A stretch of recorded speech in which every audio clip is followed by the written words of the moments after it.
मध्य प्रदेश के एक छोटे से गांव काली खेत में एक पुराना जर्जर मकान था। गांव वाले उसे भूतिया हवेली कहते थे। शाम होते ही वहां सन्नाटा छा जाता और कोई भी उस रास्ते से गुजरने की हिम्मत नहीं करता था। गांव में रहने वाला 16 साल का लड़का रवि बहुत जिद्दी और निडर था। उसे भूत प्रेत की कहानियां सुनना और उनकी सच्चाई जानना बहुत पसंद था। एक दिन उसके दोस्तों ने उसे चुनौती दी, अगर तू इतना ही बहादुर है तो आज रात उस हवेली में जाकर दिखा। रवि ने बिना सोचे समझे चुनौती स्वीकार कर ली। रात के 11 बजे चारों तरफ अंधेरा और सन्नाटा था। हवा तेज चल रही थी और पेड़ों की टहनियां खड़खड़ा रही थी। रवि टॉर्च लेकर हवेली की ओर बढ़ा। जैसे ही वो हवेली के अंदर गया, दरवाजा अपने आप चर्र की आवाज के साथ बंद हो गया। रवि घबरा गया, लेकिन खुद को संभालते हुए बोला, कुछ नहीं है, बस हवा है। अचानक उसे लगा जैसे पीछे से किसी के चलने की आहट आ रही हो। ठक ठक ठक। रवि ने पीछे मुड़कर देखा, लेकिन वहां कोई नहीं था। रवि धीरे धीरे अंदर बढ़ने लगा। तभी उसे एक कमरे से हल्की सी रोशनी दिखाई दी। वो जैसे ही कमरे के पास पहुंचा, अचानक दरवाजा अपने आप खुल गया। कमरे के अंदर एक पुरानी कुर्सी हिल रही थी और उसके सामने एक आईना था। रवि ने जैसे ही आईने में देखा, उसे अपने पीछे एक सफेद साड़ी में खड़ी औरत नजर आई। उसके लंबे काले बाल थे और चेहरा आधा ढका हुआ था। रवि ने डर के मारे तुरंत पीछे मुड़कर देखा, लेकिन वहां कोई नहीं था। अब उसका दिल जोर जोर से धड़कने लगा।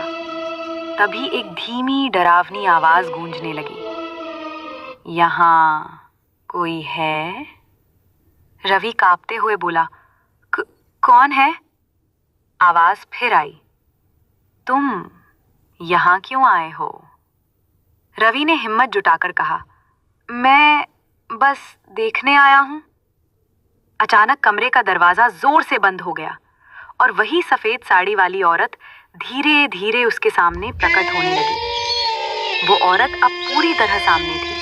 उसकी आंखें लाल थीं, चेहरा डरावना और आवाज भारी।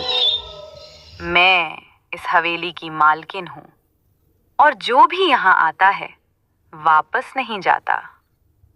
रवि डर के मारे कांप रहा था, लेकिन उसने हिम्मत नहीं छोड़ी। वो बोला, तुम मुझे क्यों डराना चाहती हो?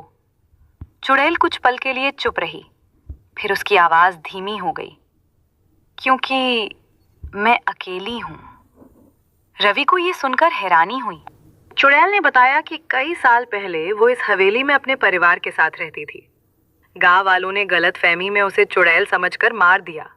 तब से उसकी आत्मा यहाँ भटक रही है और हर आने वाले को डराती है, ताकि कोई उसके पास ना आए। रवि को अब उस पर दया आने लगी। वो बोला, अगर मैं तुम्हारी मदद करूं तो क्या तुम लोगों को डराना बंद कर दोगी? चुड़ैल की आंखों में उम्मीद की चमक आ गई। अगले दिन रवि ने गांव वालों को पूरी बात बताई। पहले तो किसी ने उसकी बात पर विश्वास नहीं किया, लेकिन रवि ने उन्हें हवेली तक ले जाकर सच दिखाया।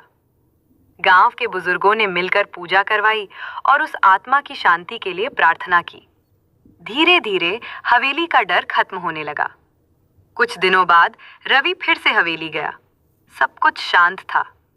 तभी उसे एक आखिरी बार वही आवाज सुनाई दी, धन्यवाद। रवि मुस्कुराया और बोला, अब तुम शांति से रहो। और फिर कभी उस हवेली से कोई आहट नहीं आई। डर के पीछे हमेशा कोई सच छुपा होता है। हिम्मत और समझदारी से हर समस्या का हल निकाला जा सकता है।